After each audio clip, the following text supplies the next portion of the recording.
if I want. I can even wear an earring in my nose. No longer matters how I vote, or even if I want to. No longer matters how I wear my hair or my clothes.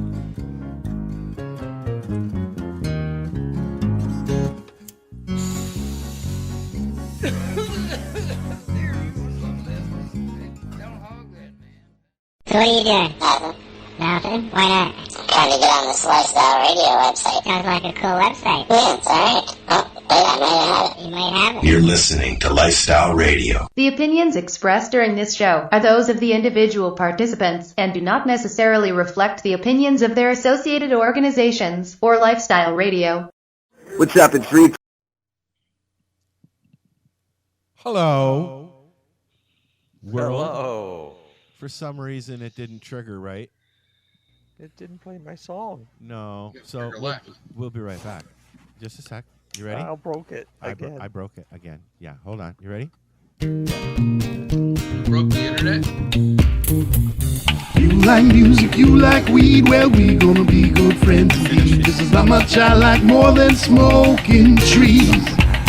They'll make you dance the do-si-do and teach you how the chiba grows. Smoke a bowl on the 420 radio show. On Lifestyle Radio. That was very good, guys. There you go, guys. Thank you. Thank you. Thank you very much. We're here all week. Well, let's go. We're going to have a new night job. Yeah, you got Barry White working with you tonight. Show you right.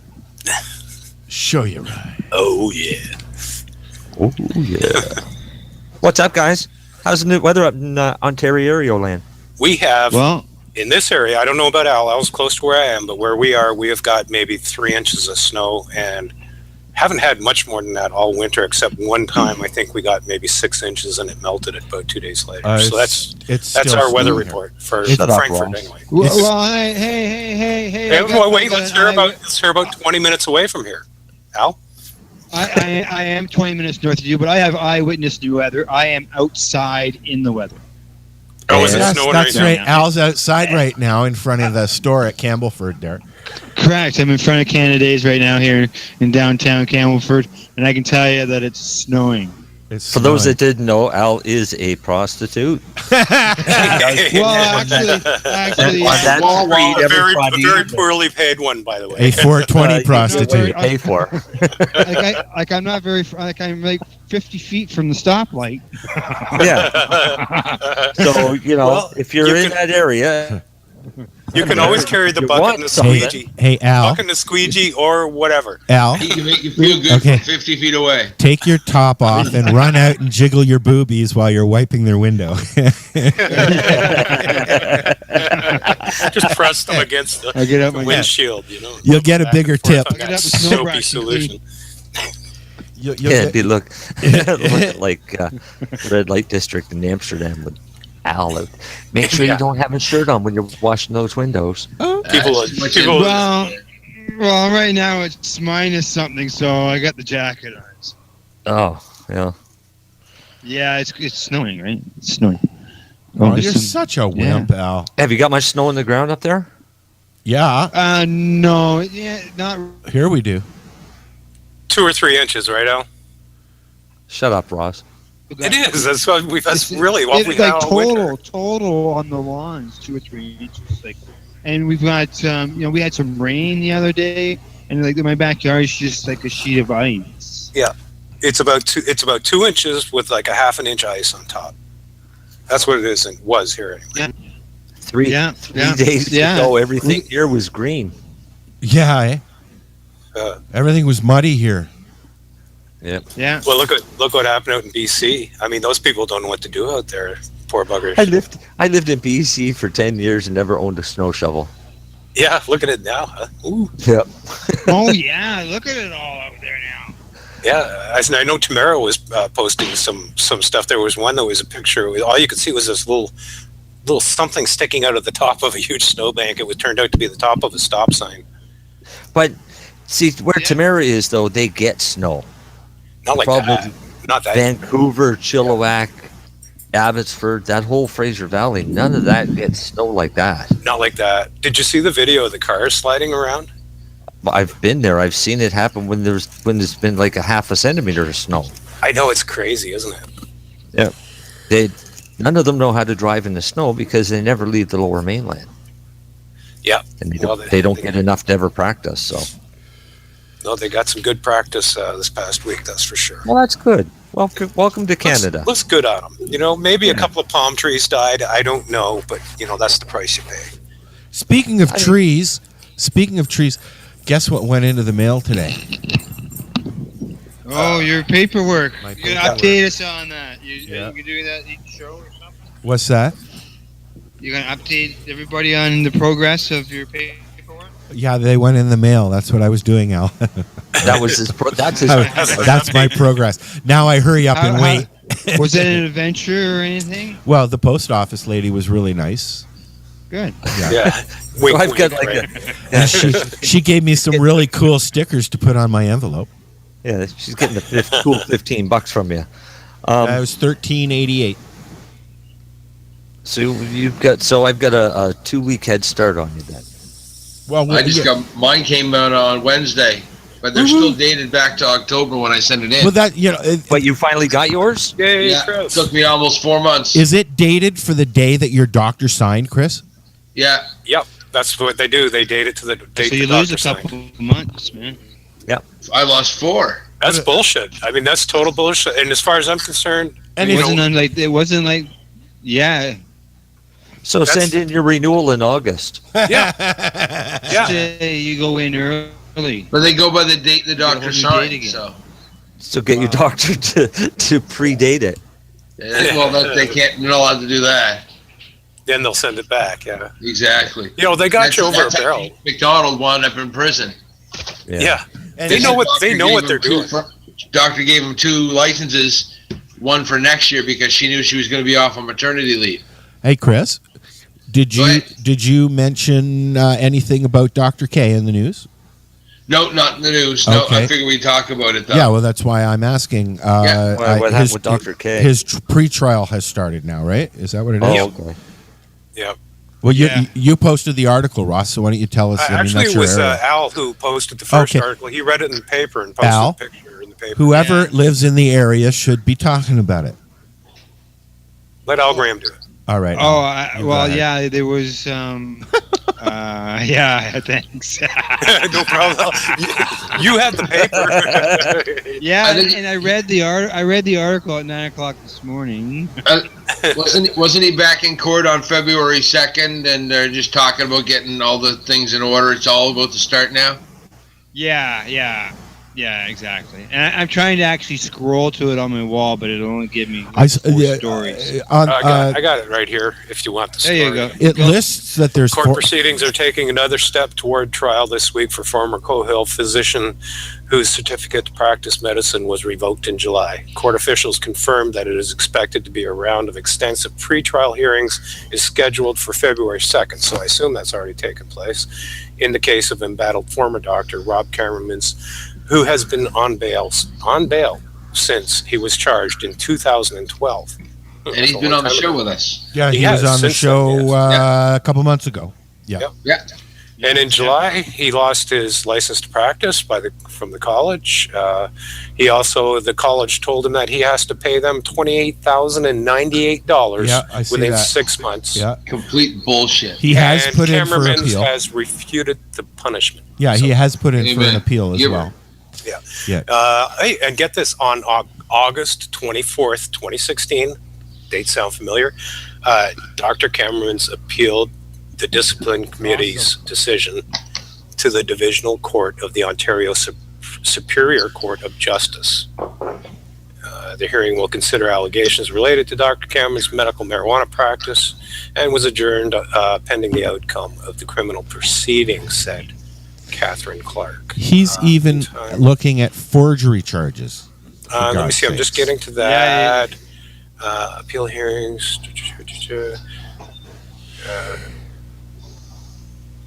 Okay. Oh, here we go. Cameraman's defense made fruitless attempts to kibosh White's bid to indict Cameron's on forgery linked to documents signed on behalf of patients.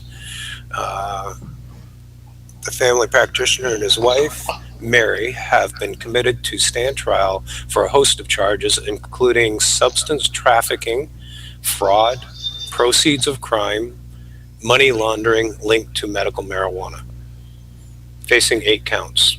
So, and also across province stuff too. So I guess that's like where the feds get involved, right? You go, he's got. Well, that's because of they say stuff about defrauding OHIP. That's New Brunswick, Nova Scotia, Quebec. Cameraman's is also accused of defrauding OHIP. Yeah. Well, I don't know how that happened, but he wrote a prescription. You charge OHIP, right? That's what they do. Yeah. So I don't know how that's defrauding. But when you write a prescription, they charge OHIP. Do they also charge the patient? Well, I guess that's where the can of worms comes into play, isn't it? Exactly. You see, back then there were no clinics, right? No. So there was no middleman. There were in the end there was a middleman. There were lots of middlemen in the end. And here in Ontario, doctors are allowed to charge for paperwork that's not listed, that's not paid for under OHIP. That's right. They do it all the time. I was in Nova Scotia. They are too, but it's a nominal fee. Yes, usually around $25. Yeah, that's that's the same in Ontario as far as writing a prescription goes. That's what they can charge OHIP, but they are allowed to work as consultants. Right. But I guess if you're driving a Rolls Royce, a few $100s would be a nominal fee, right? Yeah. Yeah. Yes, it would. To them, $300, $500, $1,000 is just like that's what they spend on dinner with their family one night. Yeah. What if you're driving a 2000 Focus wagon? Yeah. Then all of a sudden, $500. Then you're probably in good shape from pushing. Yeah. Of course, that $500 would probably fix that window that's out, and you could take that garbage bag off, right? Yeah, so I guess it's all relative, right? It depends on what you're used to. A garbage bag on your window, or $500 dinners. $500 dinner. What is that? I mean, they did that one. You know what? When I was in business and we used to take clients out to dinners, there'd be maybe 8-10 of us around a dinner table, and sometimes these were in places like New Orleans or Atlanta or Chicago. It would be nothing for those 8 or 10 people for me to see someone pick up a tab that was $3,500. Yeah. Not even batting an eye. Unlike when Ross takes his sponsor people out for dinner, it's $29.95 for all three. We're talking about a multi-million-dollar company versus a guy who struggles to keep his hydroponic. I was just going to say that, Swiss Chalet, they have a good lunch, man. You know what? Was I happy? We got a customer coming in. Oh, shh. Don't say anything. Okay. I'm Promix. BMA Hydroponics sells really good hydroponic equipment. Can they hear me? Yes, nobody can nowhere hear, man. Yeah, we're hiding behind the Promix. Nobody can nowhere hear.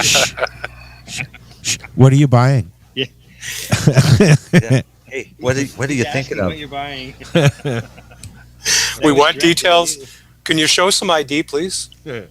Just hold it up to the camera there.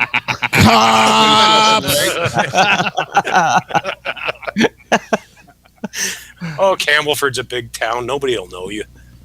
Yeah. As the chief of police walk in. What police? What police? There's no police in Campbellford. Police Jesus, help me through this. We have an OPP station. Yeah. Yeah. I hear they're party poopers. Officially, yes, they are. They haven't stopped in and visited yet. Hopefully they do so. Hopefully they do so when you're on the air, Al. Yeah. Green said something about they drove by and rolled down their window. Oh yeah, just trying to catch a whiff. Trying to catch a whiff. If one of you guys, have got your phone handy, see if you can get a hold of the Campbellford attachment of the OPP and make a complaint about the store. See how long it takes to get rated. See how long it takes to get rated, and we can go live with an actual OPP raid. That goes nowhere because there's no drugs there, right? I got my free cannabis sign out. We're just looking out for you there, buddy, and we're putting you through a test run. They do that. It's like high school. You have to go out and hold each other's hands and wait until the alarm stops. Have you not? I've never heard these saying that there's no such thing as bad press. Yeah, especially in Campbellford, Ontario. Just a second. I got to plug my phone into the system here. No, I'm just kidding. Okay. Well, when Cannabis was going to originally open back at the 1st of May, it made the front page of the local newspaper. Yeah, I remember that. Yeah, that was pretty cool. Yeah, so it is big news. Getting a head shop in town and makes the front page. Yeah. Head shop. So is it Campbellford. the only head shop in town? Yeah, it is. It's the only cannabis-related store in. Yeah. You can go to one or two small convenience stores and see their little display in a cabinet someplace with a few small things, but there's no no cannabis related business. This is the only one. Hey Al, can you turn us down just a little bit? I can hear an echo. Okay. Al's been smoking some special stuff, so he's hearing a lot of echoes lately. So you know what? The only thing I'm hearing is your fucking mouth. Ross is sick today. We won't be hearing much from him this evening. Don't mute me! Don't mute me! Hey, where'd he go? Yeah, he should never get quiet when he leaves, eh? Yeah, eh? Yeah, that's it. I'm not muting again. He no more muting. He muted because Deb was behind him yelling at him. I heard you guys earlier. Yeah. She had us on the radio in the car. Yeah. Hey, let me just say. Now we're on iTunes. Hold on, we're on iTunes now, and you can listen on the radio in the car because I do. When I'm driving down the road, I'm listening to the station. I can control the station when I'm in the car. Just know that. Yeah. You can plug your smartphone into your audio, and you can play stuff online. Right? The station, the car becomes my sound system. Nice. Yeah. On wheels. Studio on wheels. A studio on wheels. Yeah. So smartphones are good for something. Oh fuck yeah. Wow. Maybe I'll get one day. Well, I mean, look at what Al and I have been doing for the last year. We've been going and doing on location stuff. We were supposed to go to Toronto this weekend, but the weather's not cooperating. But on the 25th, Kim and Tamara will be at the Mom Cup in Mom Cup in Vancouver. Is that where it is, Al? Yeah. So it's out there. Yeah. Okay. And they're going to be doing the live thing, and Al and I will be home this time. We'll have a live report from there. That's going to be cool. And we'll have two people who will be roaming around. Yeah. Yep. Yeah. Have them go separate ways. We're going to do that. They'll be sporting some very nice apparel. Yeah, we're going to do the Karma Cup again this year, and maybe a few other things. So. Yeah. We'll be doing Lift, the hopefully. expos. Maybe Lift. Different events, yep. Cannabis Day Peterborough. Maybe. Yeah, I don't think... that was fun. Cannabis Day Peterborough last year was a lot of fun. I'm looking forward to that one again. Yeah. You went to that, Ross? No, I was on the radio with you. Oh. Yeah, don't you remember the helicopter? We were pretty much all day there. That was an all day. I'm sorry, guys. I'm going to have to listen to that show. I don't remember. Yeah, I didn't think you would. There was who all was there? Jason Wilcox was there. I remember being there. I don't remember the helicopter, though. Oh, it's right at the beginning of I think it's at the beginning of the broadcast. Oh. Early on. Yeah. Were they bringing the Queen to smoke a joint or something, or? No, it was Ross giving us sound effects, telling everybody, look over your head. That's right. I remember now. Yes, I remember now.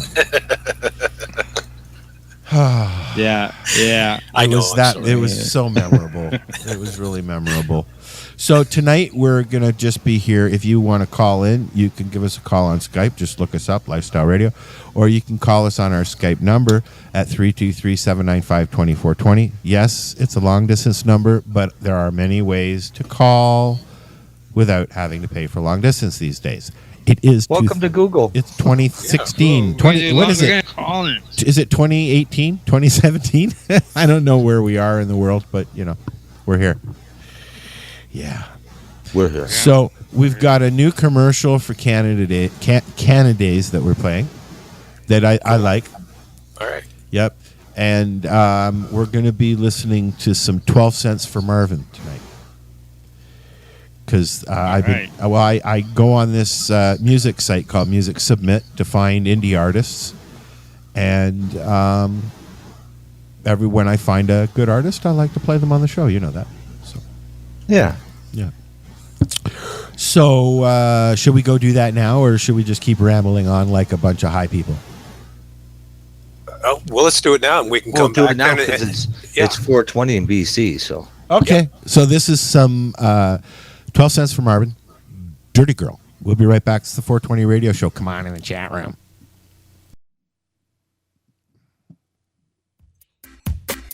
Man, have you been to Cannabis yet? Cannabis, Campbellford's premier cannabis culture shop at 19 Bridge Street West. They've got bongs, oil rigs, grinders, and papers. Everything you need for consumption. They've got seeds, soil, nutrients, and dome trays too. Everything you need for cultivation. Get top quality seeds from top suppliers like Canuck, Crop King, and wholesaler Nexus. Cannadays. They've got all kinds of awesome cannabis novelties, clothing, and apparel. I know, right? It's a lot more than just a bong shop. Interested in gaining legal access? Cannadays can help. They're a PACE information center. You know, people advocating cannabis education? Come by the shop and check it out. 19 Bridge Street West, Campbellford. Cannadays. Have your say without saying a word. Cannadays.ca. This is Bubbles from the trailer park, and they're playing some fucking excellent music on Lifestyle Radio.ca. I hope I didn't sound too nervous there. Please hang up and try again. You're listening to Lifestyle Radio.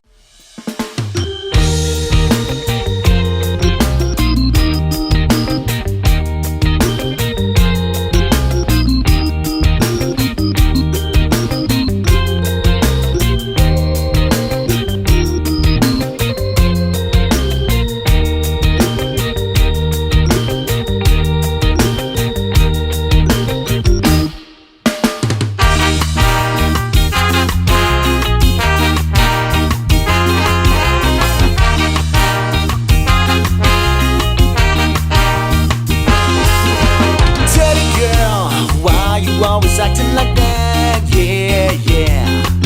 In the beach or the sand, no matter where you are, you're always ready to be. Dirty girl, why you always looking like that, yeah. Mascara thick and your red lipstick, they think you are walking the block. Hit me one more time.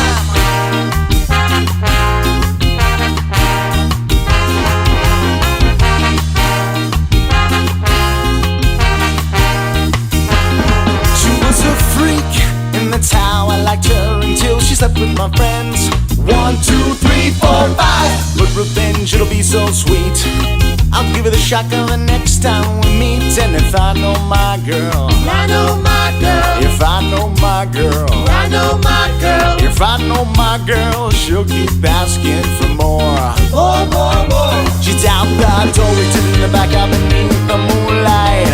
We did it with the best friend, the threesome. Somehow that's so right. We did it in the morning, the afternoon, and into the night.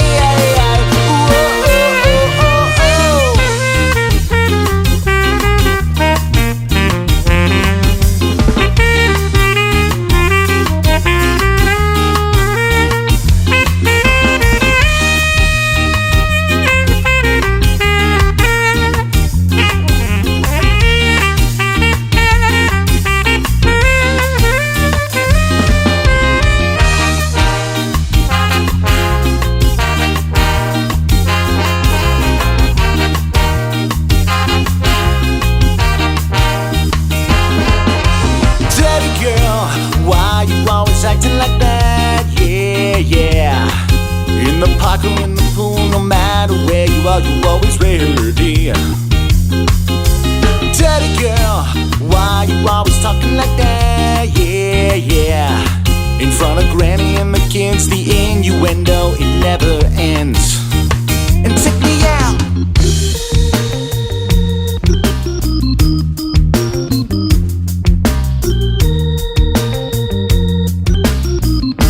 See.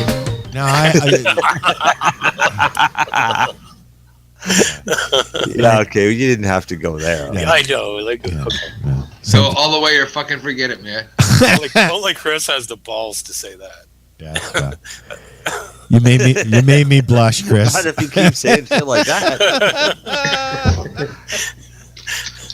Quick, somebody smack him under the chin real hard. Well, this would be a good time to say we are back. Oh, back? Cool. Yeah, we were back when the song ended. Oh, God. Yeah, well, you need to know that, Ross. When the song ends, we're back. The opinions expressed on this show are solely Ross's, and Ross's alone. So, I was looking this afternoon. Somebody sent me this, and so I printed it. And what it is it's information for law enforcement. So I thought we'd have one of our conversations tonight. I think everybody has a copy of this somewhere. Just, because what rights do you have and what rights do the cops have, basically, right, Ross? That's pretty much it. What they're saying is the same thing they said under the MMAR, is that, well, except it's a little bit, it's reworded now because they're now allowed for extracts and things like that. Yes. So they're saying that anybody in possession of dried flower or cannabis extracts is obligated or to prove to the police that they are authorized to possess said dried flowers and extracts, which basically means, you've got to take out your, your legal size document if you haven't shrunk it down to letter size like I did, and then fold it 14 times and put in my wallet. But you pull that out, you open it up, and you say, "Here's my permit. There's the 1-800 number. Go sit in your car and go call them." You left out a couple of words though, Ross. What I thought was interesting was where it said it wasn't just the possession of flower or cannabis; it was the production of oil. Yes, I saw that, Chris. Okay, and that's what I thought was extremely interesting, because I thought that was, forbidden. But right there, if they have it as Section 15 of the ACMPR, it's only forbidden if you use organic solvents. Right. Like if you use a green oil machine or a magic butter machine or something else. They don't know how you made it. I mean, what are they going to do? You've purged it properly. Put it this way: your rosin press is perfectly legal. Totally, yeah. There's a good example. Totally. Yeah. So the alcohol extraction too, wouldn't it? Nope. No. Alcohol. No, it's not isopropyl. We're talking ethyl. No, it doesn't matter. If it burns, you can't use it. But the extraction process is different, though. It doesn't matter. But alcohol is flammable. It's not explosive, though. It's not explosive flammable. It's flammable. That's all they say. Right, and it doesn't matter the process. What they're saying is you cannot use organic solvents for the production of cannabis oil. And that's anything that's flammable. Well, they specifically mentioned, though, isopropyl alcohol and butane, and that was the only ones they actually pointed out. Because they're the most commonly used ones right now. And the most volatile. Yes, but trust me, there's more volatile. But they said all organic solvents, which would give you booze. Give you ethanol. Is it basically? Yeah. Well, I'll tell you what. My doctor gave me an authorization to purchase it from the LCBO with a special certificate that I got from the LCBO, and did I say that right? Yeah, and my doctor and the LCBO know that I'm making cannabis extracts with that. Okay. Yeah, because here in Ontario we can't buy high-proof alcohol. That doesn't matter what they know or what they think they're allowed to give you the permission to do. Well, they are. They did. They're allowed to give you permission to buy 190 proof alcohol. Right, and you can turn around and use that 190 proof alcohol to make a tincture. Yeah, But if I wanted to extract oregano or thyme or basil or lilacs or I don't know what, like you can use it to do that. Yeah, I agree. Well, but it's an extraction with an organic solvent. That would mean that alcohol tinctures would be forbidden. That's exactly. Technically true, right? But no, I mean, well, good luck. All I can say is I've got this medical authorization. I've got some dabs, or I got some oil that was made with they don't know what. Well, not if they want to try to take that from me. No, having it's not the problem. We're allowed to have, the black oil, FICO, RSO, whatever you want to call it. Okay, you're allowed to have it. You just can't make it. Yeah. Yeah. You're allowed to have it. You just can't make it. You can buy it. You can sell it amongst patients and trade it, but you can't make it. Sure, it's like when we had Jackie Worley on from Holland, and she told us about how there was that magic barrier when you walked into a coffee shop where that stuff went from illegal to legal as it crossed that threshold. Or like me, as one of the left-outs, I'm allowed to grow but not allowed to possess. What? I've heard of people who were allowed to do the opposite. Why possess and not grow. Explain that one, Chris, please. Well, it was just because of the cutoff dates. The thing is, if you weren't allowed to do one, you weren't allowed to do either. So, okay. But the way it looked when you were looking at it was you were allowed to grow, but you weren't allowed to possess. I get you. Well, you would still be able to possess under that storage limit. You just weren't allowed to possess for consumption. No, remember they exactly. So I could grow it, fill a safe, start another crop. When it was time to crop, I could mulch the first batch. Go to the second batch, and I just prefer do a to just dispose of it in a series of small fires. Well, exactly. I thought you guys did what I did and mixed it with kitty litter and water and put it in the garbage. Yes. Didn't you guys do that too? Yeah. Yes. But it's so hard to smoke like that. Right after I poured a couple gallons of ISO over it. Yeah, the poor garbage man couldn't keep it lit. The poor garbage man would have lit this up really good. And it tastes like shit, right? Cat shit for some reason. Yeah. So, what else do we want to talk about? So you're what? Well, we can talk about the Donald Trump of licensed producers. Let's talk about them and their latest cabinet pick. Who are you talking about? The Mr. Who is Michael it? Ware. What are they called? Calliope Growth or something? Yeah. Canopy Growth. You got the idea. And so Michael Ware. Dr. Mark Ware. Now, Ware, where have we heard that name from? Yeah. Huh. Yeah. Oh, wait. Wasn't he on some sort of legalization task force or some such shit like that? And now Calliope Growth has got him working with Snoop Dogg in the back room, trying to come up with better strains, man. Alrighty. So, how bullshitty is this getting? Hire a botanist? Well, or somebody that was respected by your customers, maybe, or your potential future customers. When legalization comes, you got Snoop Dogg and Mark Ware's face blazoned on that bottle in the CCBO, which I heard today from somebody who claims to know something. That here in Ontario, Kathleen Wynne has already decided that she's not going to put it in the LCBO, but what she's going to do is create a parallel industry or retail outlet chain called the CCBO, the Cannabis Control Board of Ontario. So you're going to be going into a store, much like the liquor store, to buy your hermetically sealed cannabis. Wait. Snoop Dogg and Mark Ware on there, right there on the jar. Don't you call that a dispensary? With the 2 thumbs up and the big smile, Don't you call that a dispensary, Ross? Yeah. Yeah. You're exactly right. Yeah. But it will be an LP dispensary. Yes, it will, and they won't be getting raided. But I told you guys before, when they're going to have dispensaries, they're only going to be supplied by the LPs. So it only makes sense that the LPs would go out and open their dispensaries. Of course. Yeah. Well, that's why they bought up all these clinics too. Yeah. Like Aurora bought up the Canadian cannabis clinics. They bought like all 13 of their locations across the country, paid millions and millions of dollars to some guy that I talked to on the phone and argued with about who owns the medical document. Okay, like a half-hour argument I'm having with the CEO of Canadian Cannabis Clinics saying the patient owns that medical document after the doctor signs it. And he's like, no, the doctor owns that medical document, and it's up to him what happens to it. Is that guy an idiot?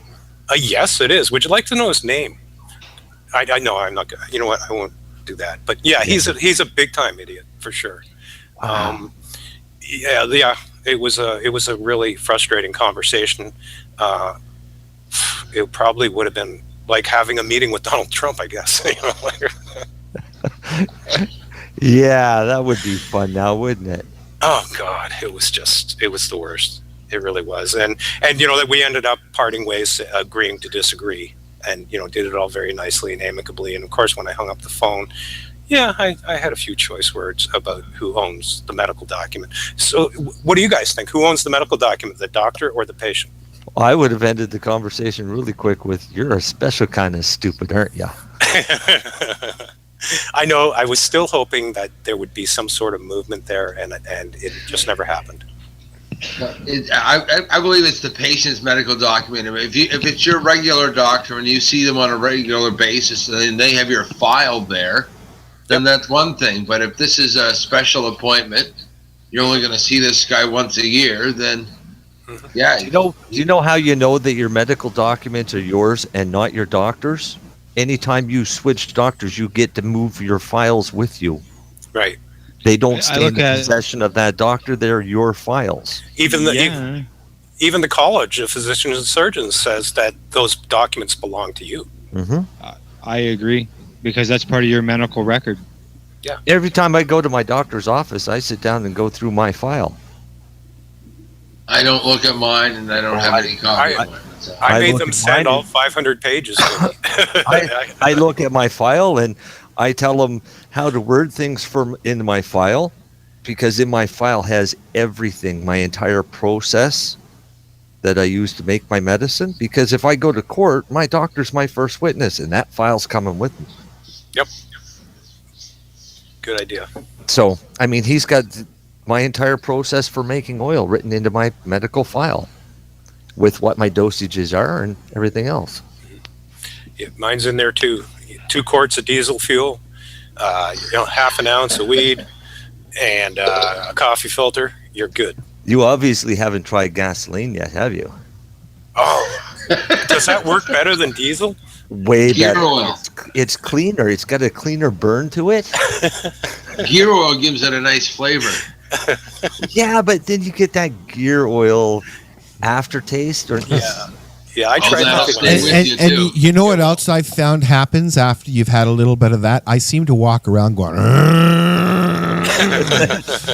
you know what really scares me? Somebody's going to be listening. Ooh, wow, gasoline. Diesel? I didn't know you could use diesel. Yeah. Now, if it's a solvent, you can use it. Have you guys seen, there was XL7 as a solvent? Have you guys seen that thing online at all? No. What is it? It's something else that instead of butane, it's the way that they show it. You blast it through into a bowl of water, and in 2 minutes, it's completely purged. Purged of what? Like into water? Doesn't it get all water in it? What's it called? Well, the shatter would float on top of the water. You just pick it up off the water, and you wind up with finished product. And it's called XL7. Something along that lines. Yeah, it's I saw a feed of it on Facebook there a little while ago. I thought it was interesting, but he blasted it out, and at 2 minutes afterwards, he lit a cigarette, and then he did a dab. So it's not butane. It's not butane. It's not propane. It's not any. It's their own development. Yeah. Huh. Is it a solvent or not? Oh yeah, it's a solvent. I mean, that's what they're making. But it's just. I just don't know how good it is. Do you know what I mean? It sounds weird, like to blast it like that into water. That sounds, because I know moisture. I know that oil is not technically water soluble, but you can get moisture in your extract, and that will fucking spoil it big time. Like make it really bad. I'll see what I can find out about it. I'll mention it on the next show. Yeah. I just thought it was interesting. That's all. Well, if they could come up with something new that works better and is cleaner and all that stuff, more power to them, right? Diethyl ether. That's that it. what it is? It's an ether, yeah. Diethyl ether's got a boiling point of 34.6 Celsius. Yeah. That's basically the solvent with the lowest boiling point. Ethyl ether is about the same. Pentane is 36 degrees. The lower the boiling point, the faster the vaporization off of your plant. Right. Right. So you And need faster the purging. The purging. Yeah, would be the faster. purging. Yeah. So Which is why CO2 is so nice. Yes, because Yeah. it is in fact a gas as opposed to a liquid. So I guess it's liquid when it goes through. ISO propanol is 82 degrees, so it's twice as fast to purge. Butane is butane. 77. Oh no, it's much lower than that. It's lower than that. Butane. It's about 30, 34, 35. Well, it's close to hexane, so it's probably a 68. 68? Yeah. Because I put it on a seedling heat mat that That's tops out at 90 degrees Fahrenheit, and it That's boils Celsius. like crazy. Oh yeah, but I mean, that's the boiling point. It's going to start vaporizing at a lower temperature than that. Oh, wait, can I take that back? I don't actually use butane to make my extracts. Sure you don't. Thank you. No, I don't anymore. How about that? Ethanol is 78. So what are they saying butane is? Because why would it, if it's, I mean, it's boiling. It's vaporizing, right? So. And pentane, which would be the same as butane, is 36. That sounds about maybe closer to it. Yeah. Oh, butane evaporates way faster off of it than isopropyl does. Oh, easily, yeah, for sure. Well, you said isopropyl was 83 or 86? Yeah. 82. 82. Yeah. Which is around 180 degrees Fahrenheit, I think. Yeah. Because, yeah, the boiling point, because I've measured that temperature, that boiling point's always, you can't get it any hotter than 180 Fahrenheit.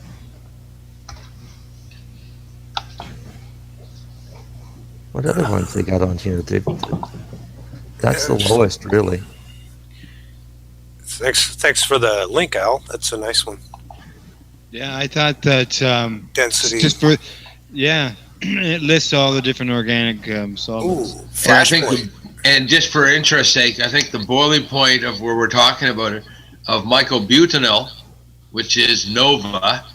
Okay, at which point it releases the hydrogen cyanide is 202 degrees Celsius. Say that again. The mycobutanol. Yeah. The Nova, the peak that Organogram and Metrum and everybody used. Yeah. That boils at 202. That's the temperature at which it releases the gases, and that's 202 Celsius. Wow, there's a lot of stuff on that list. What are you looking at? Table of properties for organic solvents? Common organic solvents table of properties, yes. Yeah. Sure, rearrange the words. Yeah. Butanol. So butanol is butane, right? There's 3 different kinds, and they got. No, there's butanone, butanol. So I suppose one is isobutane, and the other is. I went looking for the word iso, and I don't see it. N-butane. There's N-butane and isobutane. Iso is down as propanol. No, there's isobutane and there's N-butane. They're 2 different chemical structures. Yeah. And no. There's 2. Al was looking for ISO. Oh, ISO. Yeah. And they ISO have 2 is listed as propanol. So 99%. Right. ISO that we'd use in Canada would be listed here as 2-propanol. 2 propanol. Yeah. So 88.15.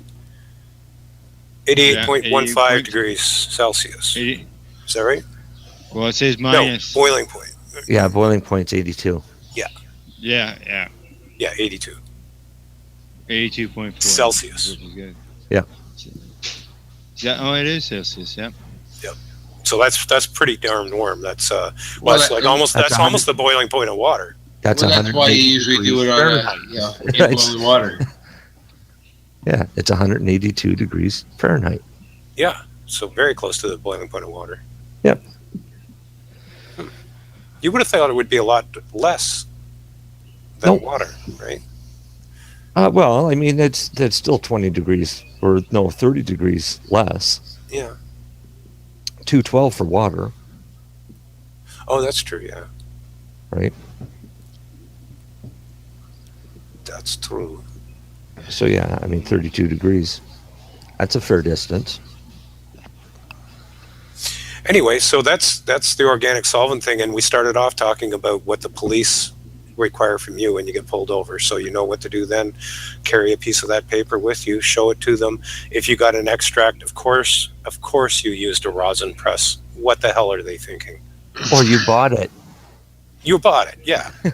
No, don't say that. Don't say that. Don't say you bought it. You bought it. Don't Where say from? it. In fact, you know what?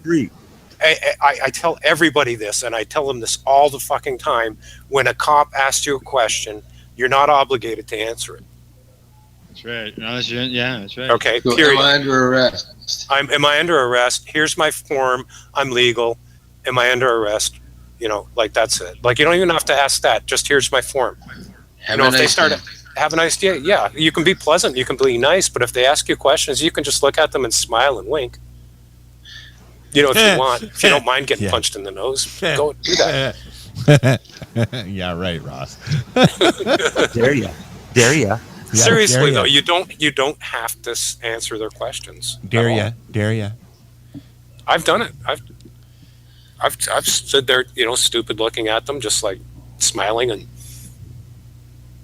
just like silence. Yeah, it gets them upset, but you know what it doesn't get? It doesn't get you in big trouble. Well, like when they stop you at a road check and they ask you where you've been coming from. Why? None of your business. Yeah, exactly. What fucking difference does it make? I have a guy, actually, a friend, who... But if you say why... Who purposely tries to troll the police, okay?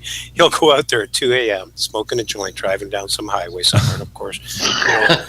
some cop will see him, and then he'll drive away and then kind of turn down a few roads and make them chase after him, and then they pull him over, and it's like, I smell marijuana. And it's like, no, you don't. Like people loading in Las Vegas. See, the police really want to chase you. Yeah. And another time, and he gets pulled over at a ride stop, and he says, when they say, so which way you heading, or where are you going? And he always points forward and goes, that way. And then just looks at them. And they're like, no, where are you going? He says, that way.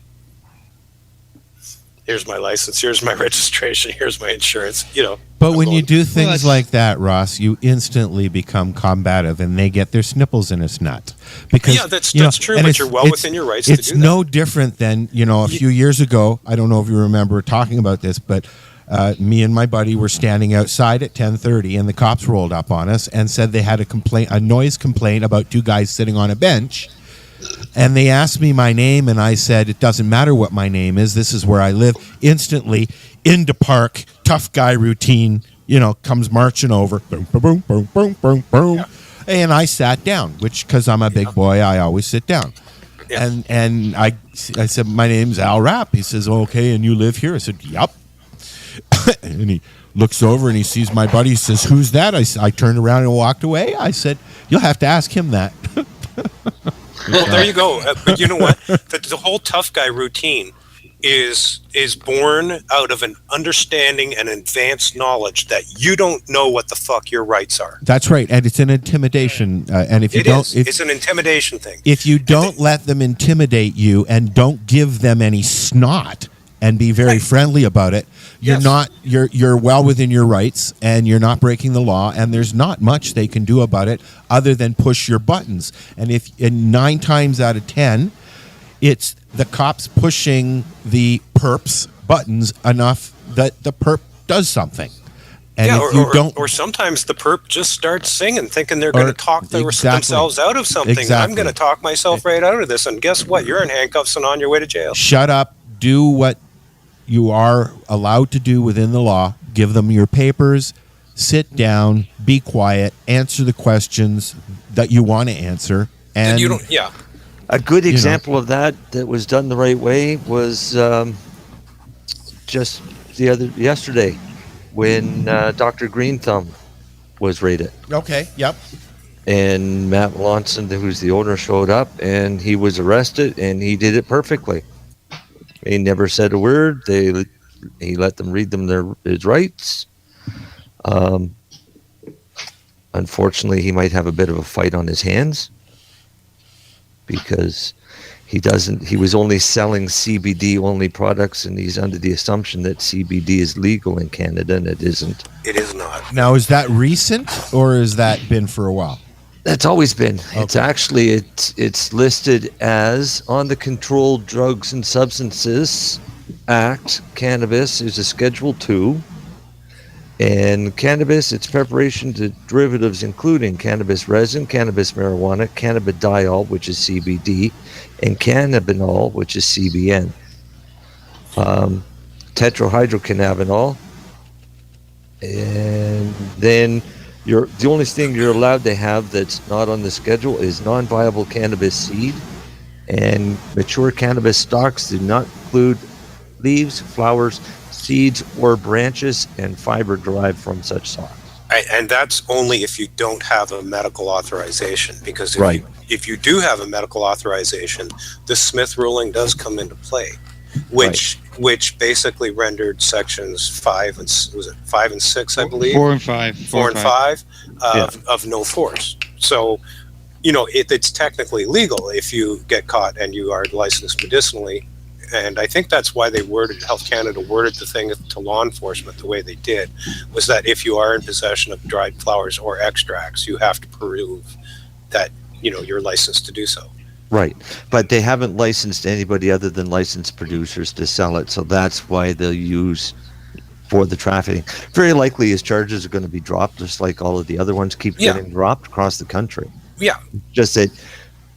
And the best thing he did do, or did not do in this case, was incriminate himself by trying to say stuff and answering questions. Yeah, he didn't say a word. His buddy stood there and filmed the whole thing. So. Yep, and that's the best way to do it. Turn your camera on and turn your mouth off. Yep. That's my legal advice, and I'm not a lawyer, but I do play one on Facebook. So yeah, there you have it. CBD, CBN, thanks a lot, Matlock. THC are illegal. Yeah. If you're not licensed to have such. Right. So get yourself licensed, folks. Really. Yeah. Hey, yeah. But now the thing is where it gets stickier for the law enforcement is if the CBD products were all derived products, then under the Smith ruling, he was perfectly within his rights to be able to sell them. That's true too. You are allowed to sell medical to medical. That's right, as provided he was only selling to medical patients. Yeah. Right. So if they send in an undercover that wasn't authorized to purchase, then he's could be in a bit of a boat. You know what else has been an officer with fraudulent papers? Exactly. You know what else is happening right now? There are some of these clinics and places, or that are selling dispensary prescriptions. And there's no such thing, okay? It's just a piece of paper. It's basically a confirmation of diagnosis that people take into a dispensary and use it to buy stuff off the dispensary who's asking for paperwork. But in no way, shape, or form is it recognized by any governing body of any college or any government agency or anything like that. So you're paying like $165 to get this piece of paper to buy from a dispensary that is completely meaningless. It will not protect you, and it will not protect the dispensary owner. Yeah, absolutely. You're 100% right. There's one down here. I think she's from out west, actually. She's a psychologist, and a few of them are using her for writing prescriptions. So it's a bad one, because if you get caught with pot and all you have is the letter from her, you're boned. That's right. But You're absolutely Not right. authorized to do that prescribing. If you Not have a valid. letter No from- more than a chiropractor or a naturopath or anybody else. I think naturopaths should be authorized.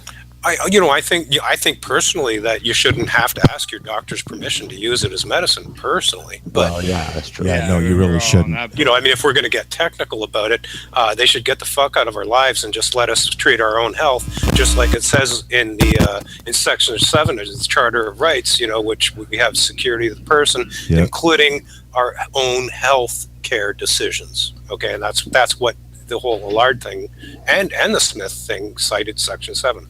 And that means if you decide to wake up tomorrow and you think that eating thumbtacks is going to save your life, then nobody should be able to stop you from being a dumbass and eating thumbtacks. That's right.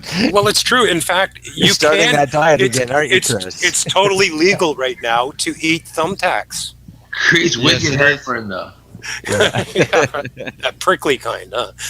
Indigestion, like a ooh. So they've repealed thumbtacks, but not cannabis. A stomach attack. Yeah. Oh, God.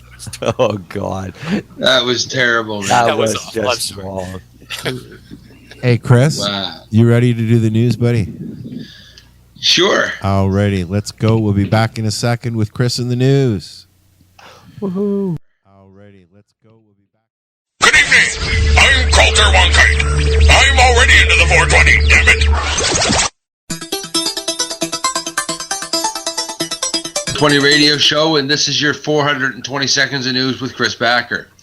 In baseball, it's 3 strikes and you're out. Mandatory minimum penalties for cannabis growers have now been tossed out 3 times by Ontario Superior Court judges in the last 2 years. The third strike occurred in Hamilton on Friday when Justice Andrew Goodman struck down the 2-year mandatory minimum sentence is unconstitutional. Goodman made the ruling while sentencing Hamilton hairdresser Trong Tran, who happened to produce 992 pot plants at a relative's rented home in Ancaster. The 2-year mandatory minimum jail term constitutes cruel and unusual punishment and violates Section 12 of the Charter, stated Goodman. These mandatory minimums are now knocked out of the ballpark for lower court judges who have to follow the Superior Court rulings. Goodman's decision was preceded by Justice Bruce Durrun's ruling in 2015, which struck down the 6-month minimum for licensed growers who exceeded their legal allotment by between 6 and 200 pot plants. Durno nixed the minimum for the second-time offender named Duck Vu, who is 42. Justice Durno concluded this unintentional violation would result in a grossly disproportionate sentence, said Goodman. Later in 2015, Justice Michael Code struck down the 3-year minimum that was on the books for Hal Tan Pham. The 45-year-old mother of 2 was convicted for aiding an elaborate grow-op with a crop worth $468,000 at a St. James Street apartment. Pham received 10 months. On Friday, Goodman imposed a 1-year jail sentence against Tran, who is 37 and a first-time offender. Tran was at a minimum a caretaker who visited the unoccupied home on several occasions and was aware of the production, said Goodman, who convicted him of production and possession for the purpose in 2015. He was not the leader of the operation. There's no evidence he would have profited directly from the distribution of the drugs. Goodman called it a large, sophisticated grow operation where the sole motivation was profit. Hamilton cops seized 992 plants weighing 125 pounds and worth between $250,000 and $500,000 from the Ancaster home. A Moncton, New Brunswick medical cannabis operation at the center of a Health Canada recall continues to promote itself as organic on its website, even though its organic certification was suspended last month. Federally licensed producer Organigram has been caught up in 2 voluntary recalls of almost all of its products sold in 2016 after residual levels of 2 banned pesticides, mycobutanol and bifenazate, were found. CBC News has learned that the recall triggered an investigation by EcoCert, a Quebec-based organic certification body recognized by the Canadian Food Inspection Agency. EcoCert had approved Organigram's organic status. The CFIA uses third-party certification bodies, such as EcoCert, to verify that an operator's produce organic products in compliance with the Canadian organic standards. EcoCert's operations director, Sebastian Hull, said the investigation was launched after it was notified of the Organigram recall on January 3rd. The probe examined the verification of the production process, product used, nature of the pesticides found, Hull said in an email.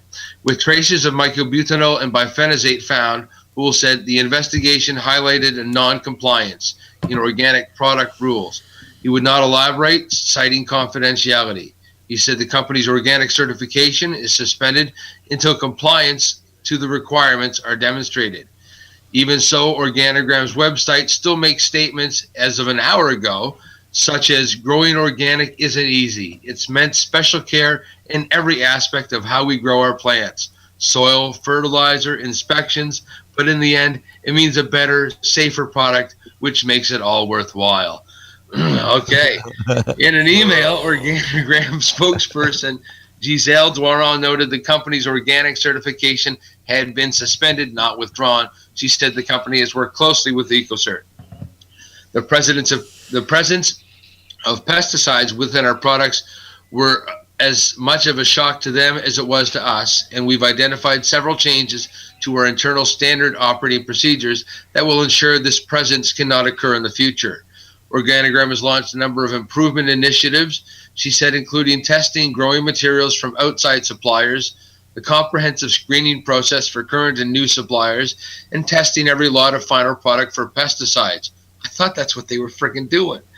The initiatives also involves installing cameras in mixing areas and a full training program for all employees. What a good idea. Doiron said Organigram expects the review of its certification to move quickly. She did not address the question of the company's continued promotion of its product as organic. In an email, Health Canada said Organigram's recall affected 3,895 clients and involved 392 kilograms of dried cannabis and 33 liters of cannabis oil. And a federally licensed medical cannabis company recently caught selling pot that contained a banned pesticide has had the dangerous chemical on its plants as far back as 2014, which it hid from Health Canada, says a former employee of Metrum Limited.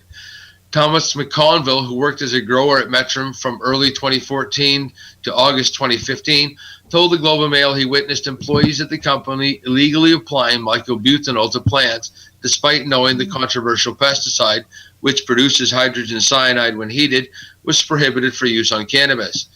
To evade detection, when Health Canada inspectors visited the operation, an employee at Metrum hid the chemicals inside the ceiling tiles of the company's offices, Mr. McConville said. The revelations raise alarming questions about Health Canada's oversight of the sector, particularly since the government has not required the country's 38 licensed producers to have their product tested for banned pesticides. Instead, the department told the Globe this week that it has allowed the companies to police themselves on the belief that the penalties of being caught, possibly losing license, was a big enough of a deterrent. Faced with a growing controversy over tainted medical cannabis, with 3 companies in the past 2 months announcing recalls due to the discovery of mycobutanol in their products, Health Canada said this week it would introduce a new system of random testing for all licensed producers.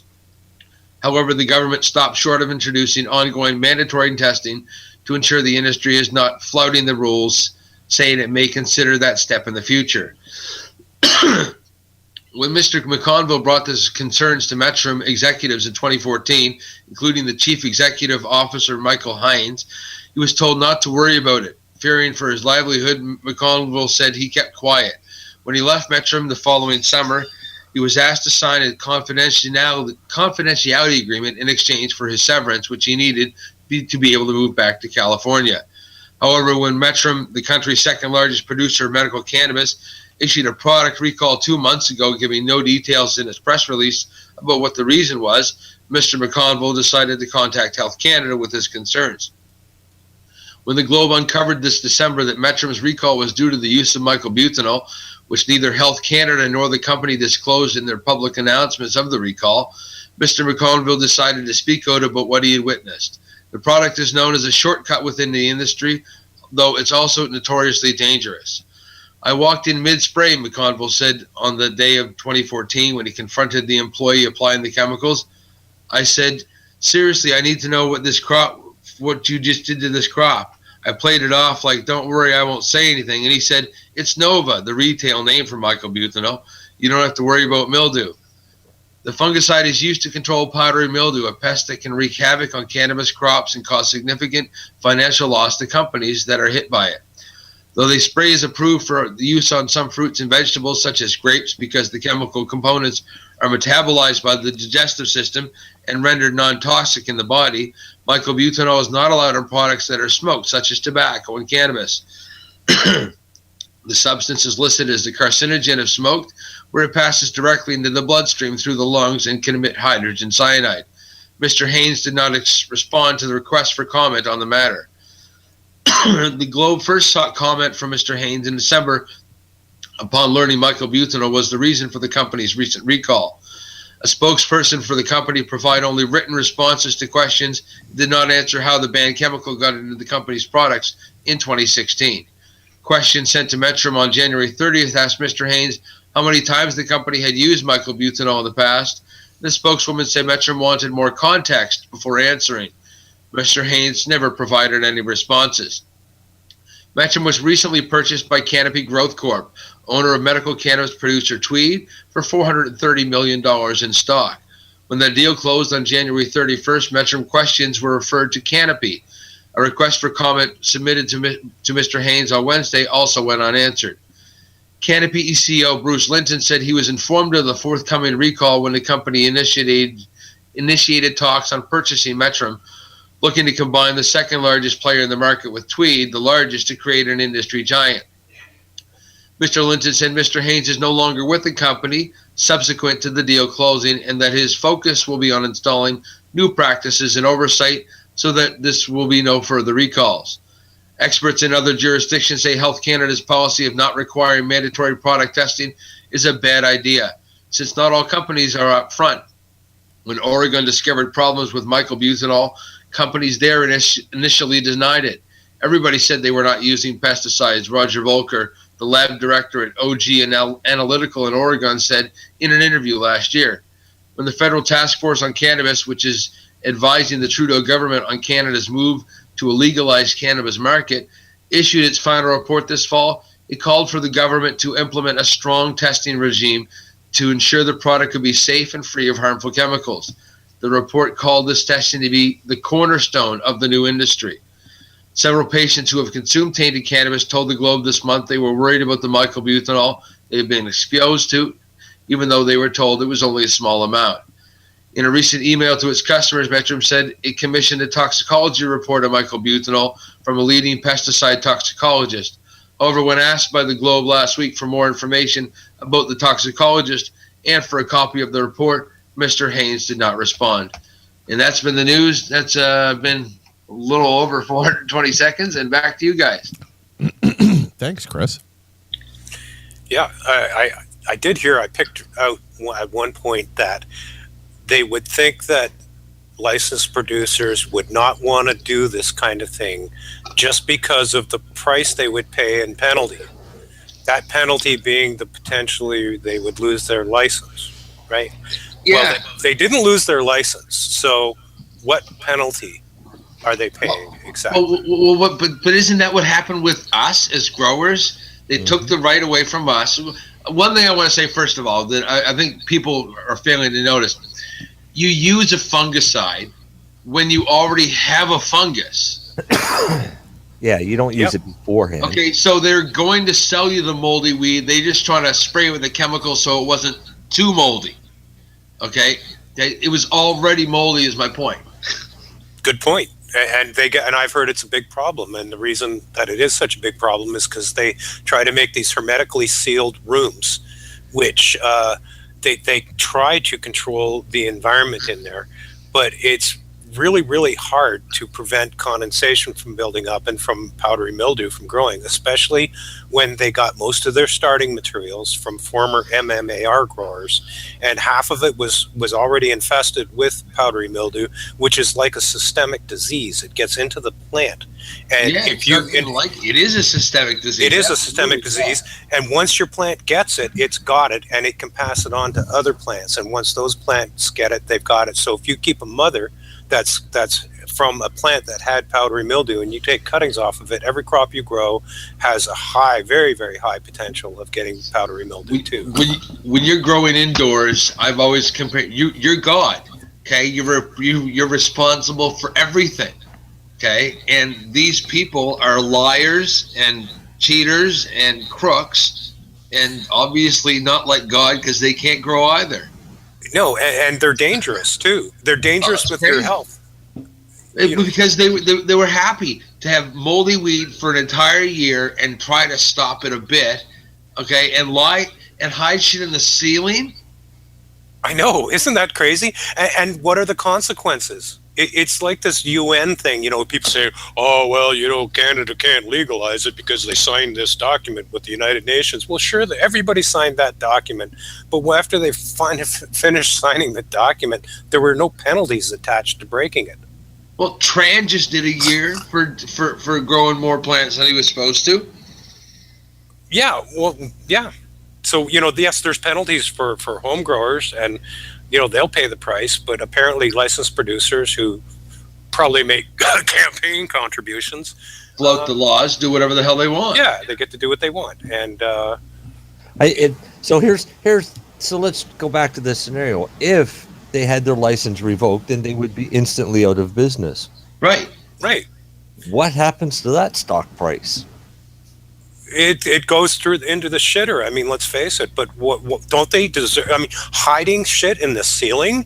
If it was Tylenol that did it, okay, it would be yeah. Gee, come on. Really?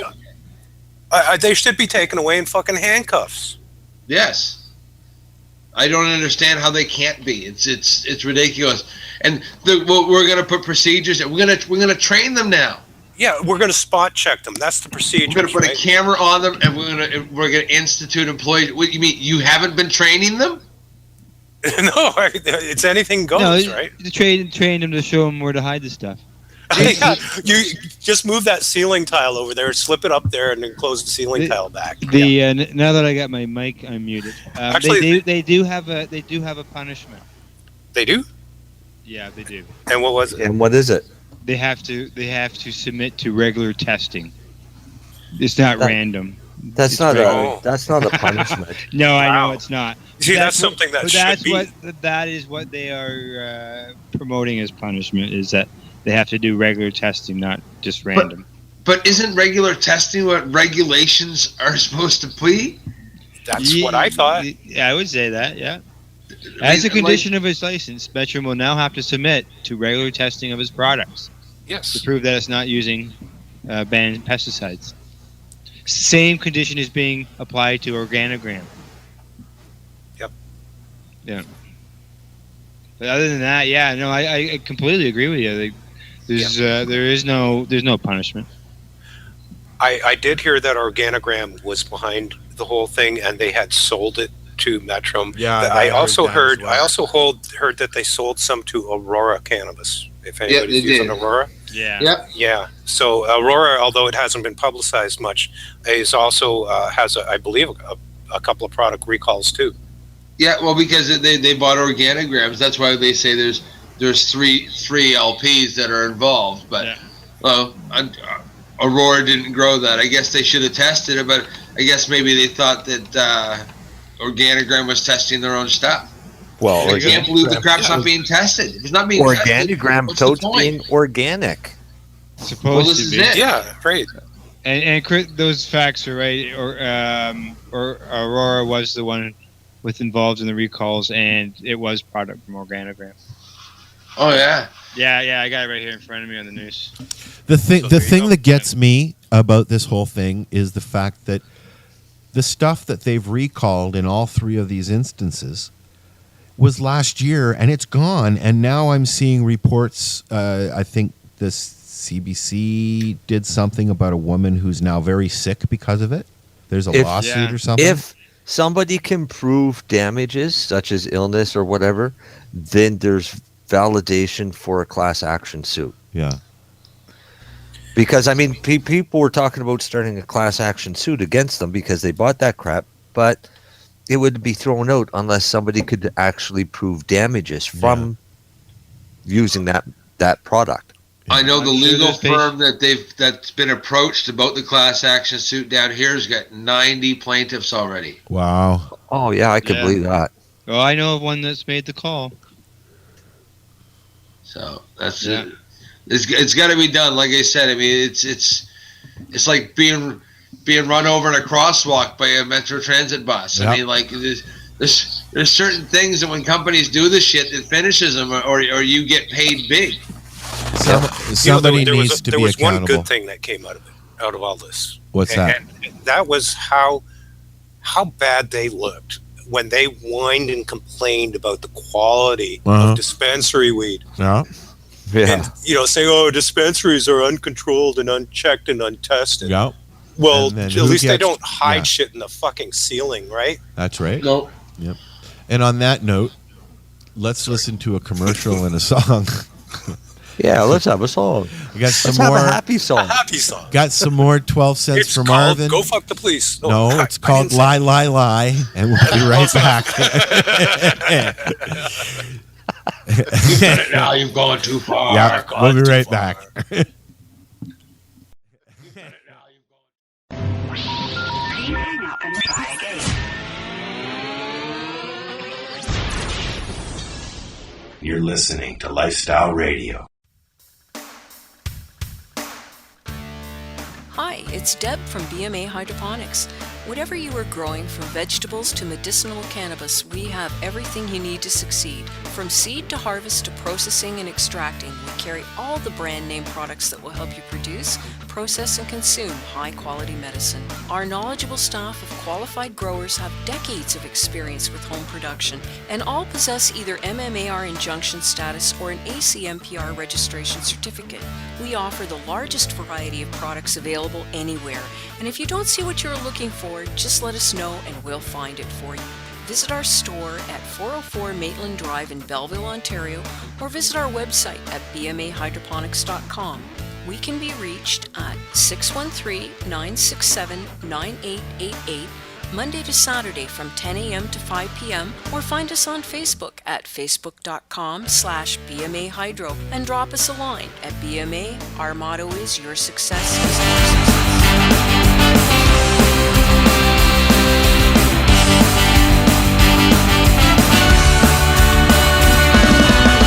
Hey baby, take a ride with me. We're going out in the Dodge, and from 9 to 3 we're gonna cut it loose and let it all hang out.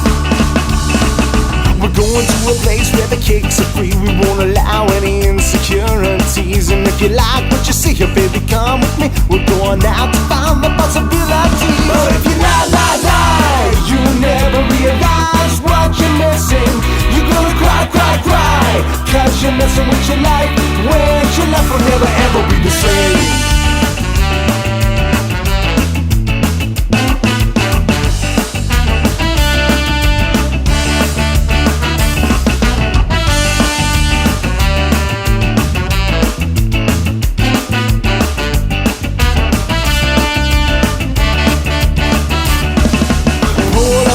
Don't use your hands on me. What happens next is gonna be so sweet.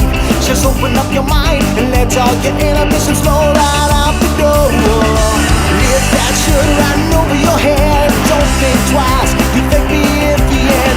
All aboard, all around in the party van. When you come and be lie, you never realize what you're missing. You're gonna cry, cause you're messing with your life. When your life will never ever be the same. Never ever be the same.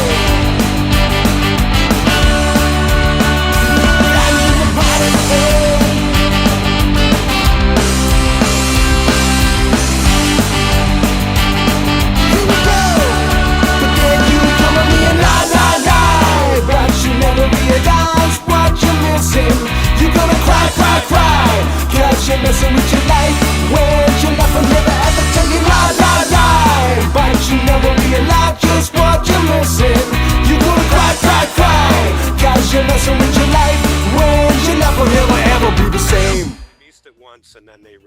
which is basically all hyperemesis is. You just said that on the air, dude. Oh, don't. Al, as producer, I hold you responsible for everything I say because you're supposed to say, and we're on. No, I'm not. Al's your new image consultant. You're supposed to be listening What to image? the music. I have no image anymore. I just said we should get babies to smoke weed. Oh, you do? Just not one you like. Now there's going to be. That's true. It is an image. There's going to be a news radio host on the 420 radio says babies we should have an smoke. opening now, so. Yeah, we have a new opening. Yeah. Sorry, now, what are we going to do to get over that one? Well, we can talk about the cannabis hyperemesis. Yes. Which is a recently publicized illness that appears to be caused by chronic cannabis use for people who use it all the time, and they get stuff like vomiting and stomach cramps. And that's what's been in the news a lot lately. That's the syndrome that's been in the news. And, people are showing up in emergency rooms. Right, seizures, allegedly. fainting, irregular heartbeats. Right. Yeah, but irregular heartbeats and things like that are just normal attributes to too much cannabis. Hyperemesis is basically your constant nausea, vomiting, severe pain, and your only relief comes from a hot bath. Or pepper. That sounds so anecdotal to me. It's just like, a good hot bath does it for me all the time, too. Right, but if you have those symptoms and you go get in a bathtub, then they'll say that, okay, and your symptoms are all alleviated while you're in the tub. And for a little while afterwards, they'll say, okay, that's what it is. It's from too much cannabis. Your only option is to stop completely. Sure. And it's also like they say, oh, you have nausea and vomiting and stomach cramps? I have no idea what it is. Oh, you say you use cannabis, you say? Oh, the thing is the numbers are so low. It's like 1 in 100,000 that this actually happens to. So like maybe, 10 or 20 people in all of Canada may have had this. Right. And they go, and the media gets a hold of this and they blow it all out of proportion that this is a dangerous thing and yada, yada, yada. It's not even dangerous. Alternative cannabis like facts. Crap. Yeah. Alternative cannabis facts are good. I like those. But you know what's very similar to it is a blockage in your bowel. And you know what else is similar to it? Smoking fungicide that has been hidden in the ceiling. Yeah. Okay. That also will give you those same symptoms, oddly enough. So, I don't know. Love that ceiling tile. Wow, man. What a buzzkill. Yeah, so the other people who suffer from it's only a buzzkill for the people who smoked it. Yeah, but the other ones that suffer from hyperemesis is people that are pregnant. Oh, because pregnant women never get nauseous. No, but it's a complication of pregnancy. All right, and it's severe nausea, vomiting. What else causes hyperemesis? What else causes it? No, it's basically you end up feeling nauseous and puking so much that you don't eat or drink, so you end up with weight loss and dehydration. But what else causes that? It's not just cannabis. Sometimes, and if it wasn't for cannabis, I'd be dead. Can I bring in another substance that causes this too? Has anybody ever got really drunk before? Yeah. And I just like to also say, I mean, I've got diabetes. If I don't take my metformin in the morning when I eat, I feel like I'm going to throw up, and I got my stomach hurts and all that. So it's the same exact. Back when thing. I used to drink with all the guys and people I used to drink with, we used to call it talking on the big white telephone. On the big white telephone. Like this is something that happens inevitably from consuming alcohol. You know what we used to call it? That's okay. We used to call it bowing to the porcelain king.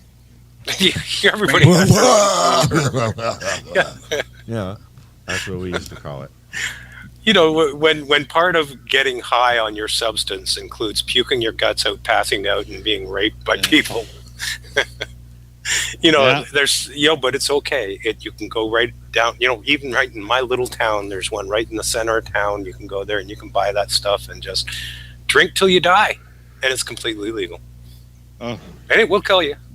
I know when I used to drink, because I haven't drank in almost 15 years, but getting sick just didn't seem like much fun to me. No, I can't do the getting pissed up anymore. I mean, one or two Ryan Cokes or a couple of beers, and I'm like, woohoo! You know. I have found that a common thing amongst cannabis users is that many of them, not all of them, but many of them either cut way back on their drinking or quit completely. Almost completely. Almost completely. Except for guys like Marcel. I mean, you gotta have Ross still likes his booze. What is it? 20-year-old Scotch? Yeah, well, as long as it's single malt, I don't care. Single malt, yeah. I'm a Wiser's guy. I like the Wiser's 20-year-old, 25-year-old, whatever it is there, the deluxe. Oh, and a Coca-Cola with an ice cube. Now I'm thirsty, thanks. Moonshine, baby. Yeah, not me. I was a tequila man at one time. No, I can't do that. That hurts. I was in put high some school. hurting on me. Been there, done that, didn't get a T-shirt. No. Well, you threw up on my T-shirt. We used to get a bottle of tequila before we set up the high school bands. That's when I was going to high school. Oh, yeah. I used then to we would steal be the in the salt military, shaker so from I the was a restaurant. professional drinker. Oh, the ones like the plastic ones at McDonald's? Are you talking about those ones with the little sticker on there? It keeps the salt in? No, just a local restaurant that had salt shakers on their tables. We used to turn, take the lids off, turn them upside down real carefully, and then put the lids on the top, and then leave. That kind of right. Yeah, and they talk, they used to talk about gateway drugs and cannabis being a gateway drug. And, everyone. I would probably think every one of you guys got drunk before you ever got high. We also used to make phone calls and ask if Mike Hunt was around. And on that note, I'm going to listen to another song. We got some more 12 cents to market, Marvin. The way. Can I insert a message for you? We'll be right back. Tune into the Pace Radio Show and catch Kim Cooper, Debbie Stoltz-Giffen, or Allison Murden, along with myself, Al Grant, as we talk to Canadian and international cannabis advocates who are working hard to help patients and to end cannabis prohibition. Catch us live every Wednesday at 8 p.m. Eastern Standard Time here at lifestyleradio.ca. You're listening to Lifestyle Radio. This is Bubbles from the trailer park, and they're playing some fucking excellent music on lifestyleradio.ca. I hope I didn't sound too nervous there. Please hang up and try again.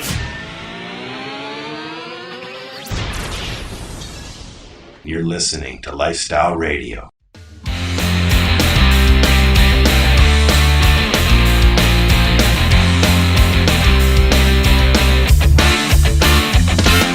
Tommy got hit riding on his Vespa, headed north on Federal. He flew over the handlebars and into the street. Haley drove up to the 7-Eleven. Without the headgear there would have been more tears. They looked each other in the eyes and realized for the very first time, seeing you today, the way you look at me, smile on your face reminds me it's real. Never ever look away. It's the way you look at me, feeling you, feeling me tonight. Tiffany lay in the hospital after fighting off the man. He broke 14 bones and 1,000,000 hearts that night. Her family flew in on the first flight. It was a hard sight to see the damage from the fight. But before the morning light, she looked up to them and said, Mom and Dad, I love you. Seeing you today, the way you look at me, smile on your face reminds me it's real. Never look away. It's the way you look at me, feeling you, feeling me tonight. Now I'm sitting here talking. Every day we're spending on the phone. No one knows we're gonna make it. About as life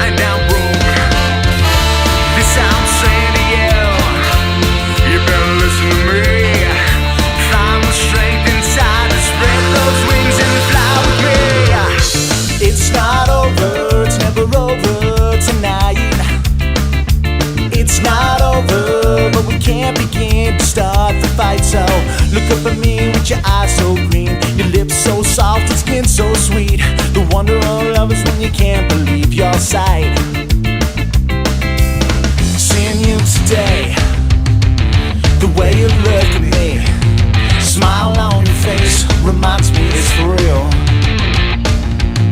Never turn away, it's the way you look at me. Feeling you, feeling me tonight. Tonight, seeing you today, the way you look at me, smiling on your face reminds me it's real. Never turn away, it's the way you look at me. Are you using a new shampoo this month? Get away from the balloon. Yeah, we step away from back away from the latex. We are back. This is the 420 radio show. Al's blowing out condoms. It was. Yeah, it was, yeah. And we're bouncing them around the room from one person to the next, just like they do at the concerts. Well, you know. Don't let it touch Those me, are don't let it condoms. touch me, don't let it touch me. Oh, why is this one wet?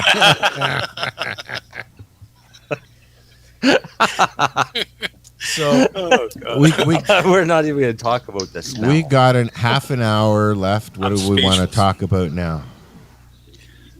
For the first time, I'm speechless after that. Safe ballooning. Safe ballooning. All right, who haven't we picked on tonight?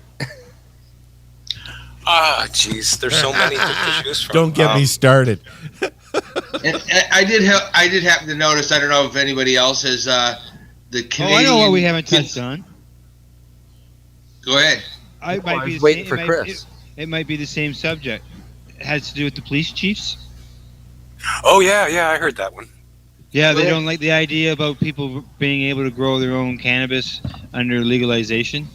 They say they wouldn't be able to enforce it. And you know what? A friend of mine went. Isn't that the idea of legalization? A friend of mine went and talked to his doctor today, and he told him flat out he wasn't going to sign for him to grow at home because they're taking that away soon. His doctor said that.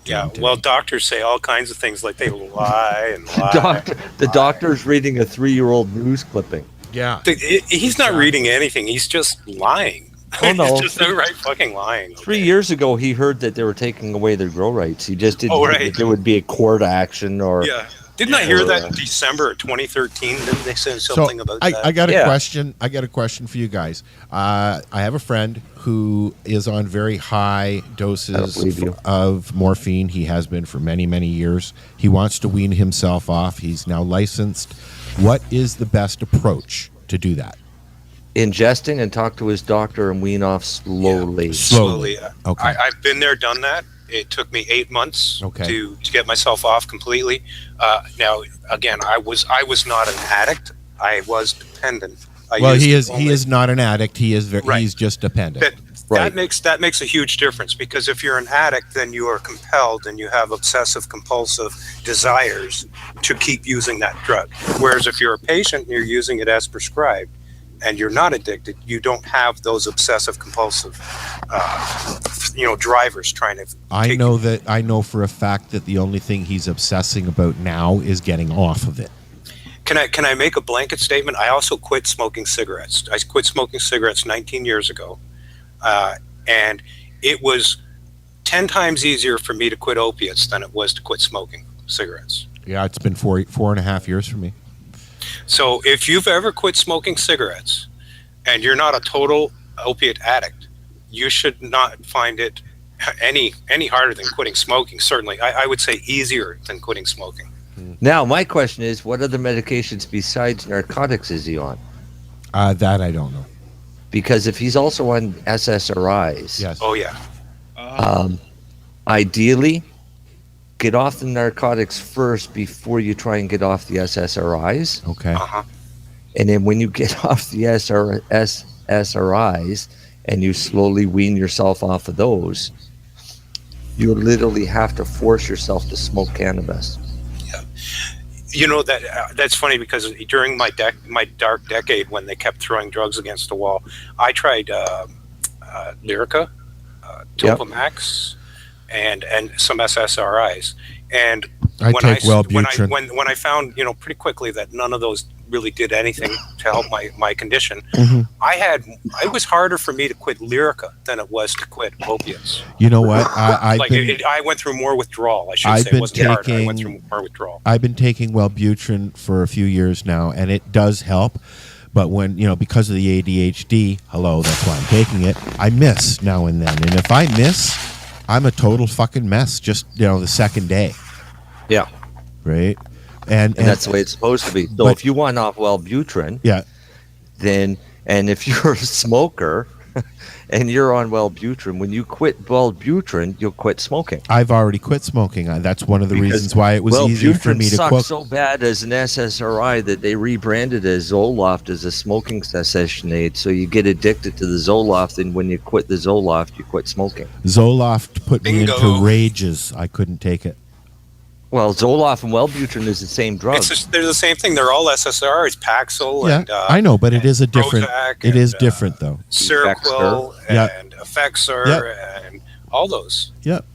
They're all the same. But I maybe once my grow's doing, and I'll have enough medicine to actually try and get off that too. So, just say no to drugs and yes to medicine. That's what I want. There you go. Yeah, that's it right there in a nutshell. Corporations make drugs to get people rich, and farmers make medicine to get people healthy. Yeah, at least the ones that aren't corporate farmers, yes. Well, yeah. Well, that's corporations.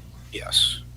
And it's funny because there's been some stuff going on social media about somebody trying to buy some hydroponic equipment and how he went directly to the distributor and said, I'm on disability and I have a medical condition, and why can't I get your product cheaper? And they're like, sorry, dude, that's the price.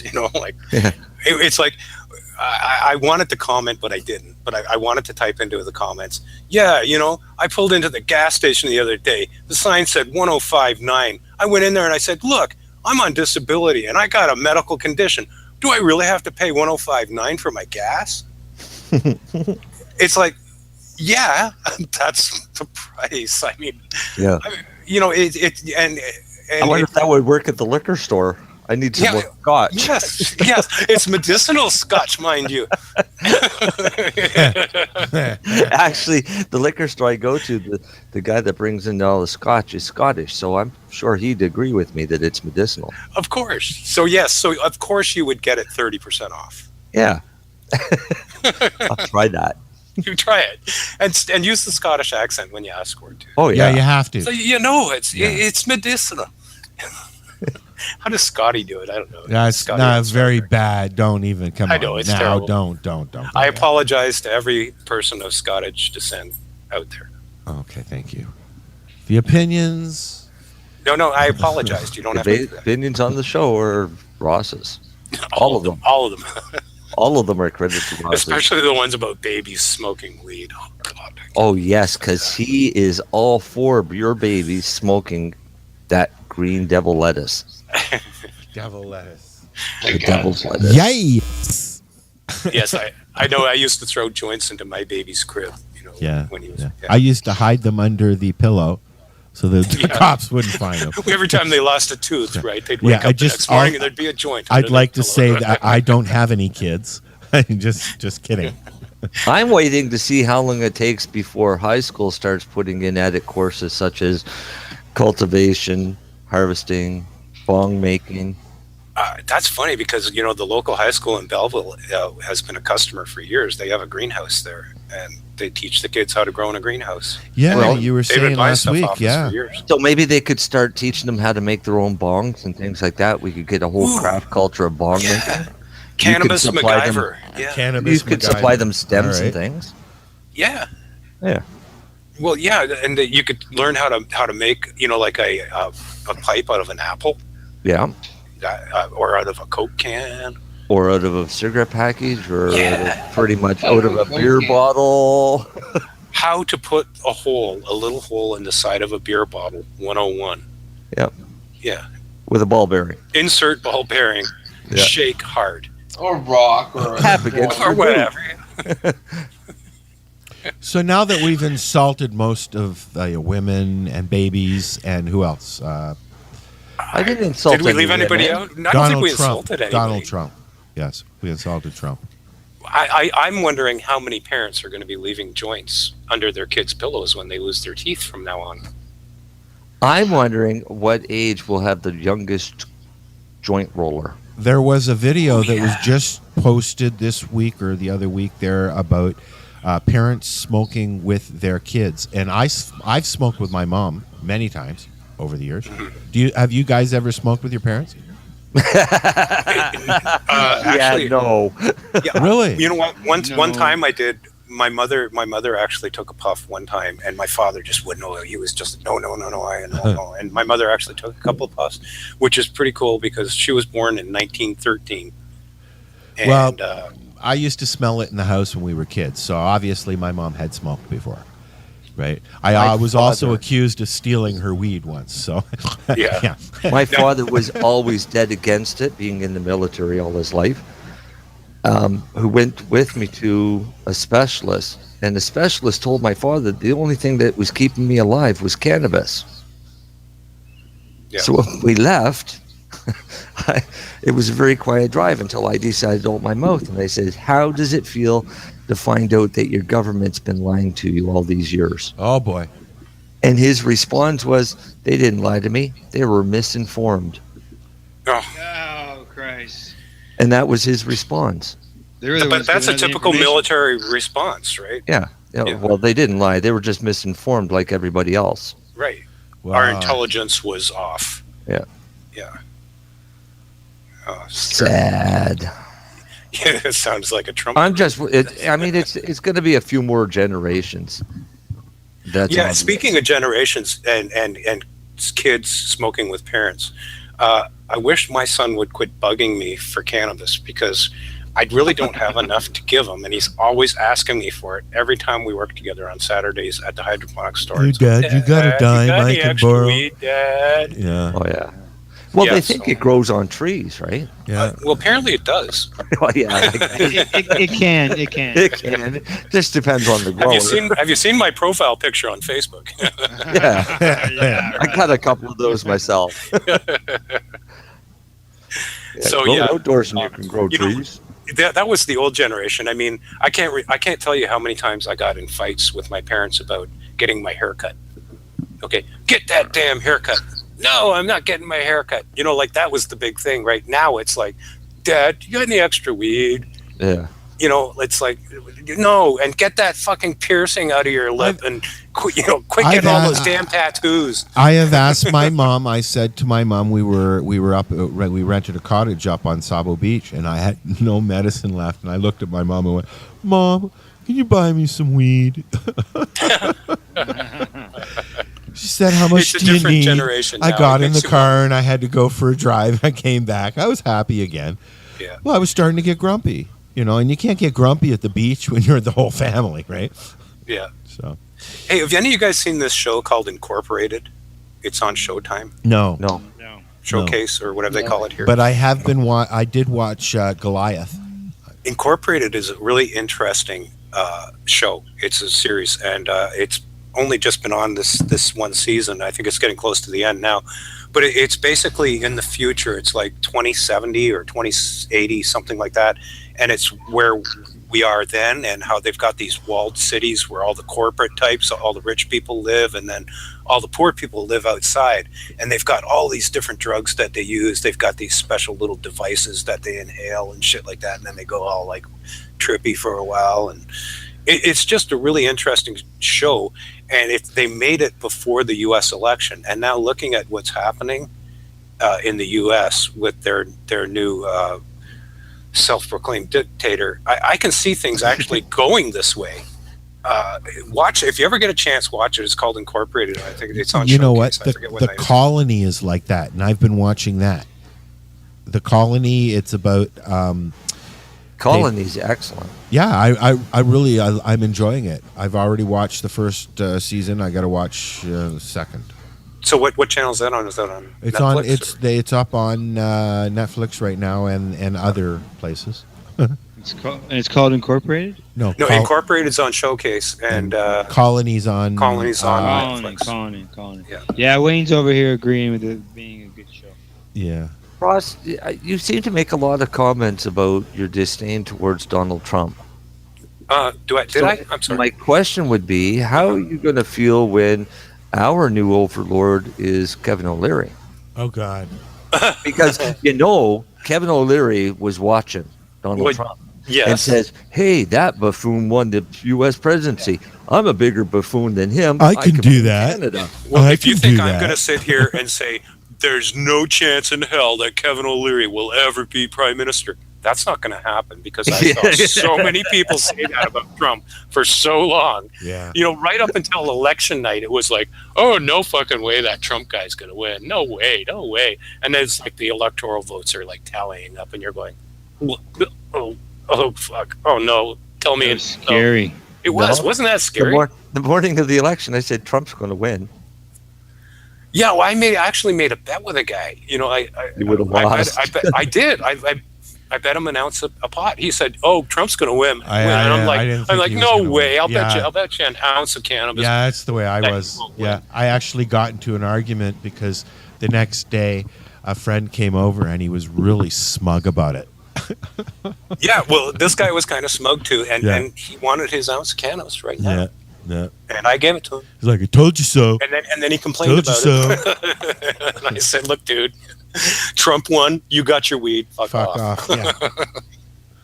And on that note, everybody want to say what they're doing this week if they got anything going on? Chris, what do you got going on? Anything? Yeah, tomorrow is the For the Love of Growing event Mom's having at the Legion. It's I'm going to give a class on how to build a grow room, and we have another bazaar, which is like a bit of a flea market for mom members and other people that have things that they make or sell that are cannabis related. Awesome. So there'll be that, and then tomorrow night's fight night, UFC. Always good time. Who's fighting there? He doesn't even matter. Fighting back. Yeah, what? It doesn't even matter to you. It's just fight night. It doesn't matter who's fighting as long as there's a fight. Exactly. Yeah, I'm good with it. Well, I could come over and fight with you if you like. Sure. Okay. Maybe one day. We'll do that at the Harvest Fest. There you go. Oh yeah, go live on Facebook with it too. Yeah. Please.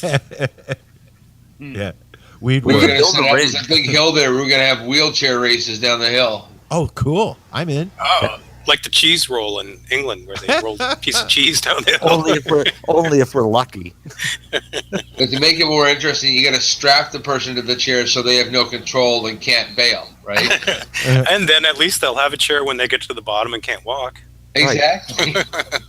and then we'll have people along the hill, that can throw things. Al, do you know who Like you have cheese on roll. this week? Yeah.